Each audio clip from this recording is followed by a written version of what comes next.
The first part talks about things happening now, like I eat.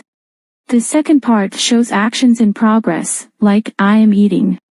In the third part, we discuss completed actions with effects on the present, like I have eaten.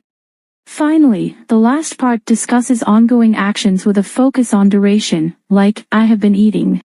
Stick around and remember to like and subscribe. Let's learn together. What do you do in the morning? I wake up, brush my teeth, and eat breakfast. What do you do in the morning? I wake up, brush my teeth, and eat breakfast. Where do you go to learn? I go to school to learn new things. Where do you go to learn? I go to school to learn new things. How do you travel to school?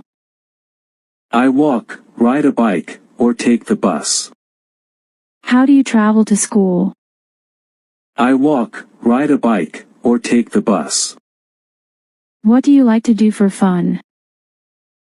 I play games, read books, or watch TV. What do you like to do for fun? I play games, read books, or watch TV.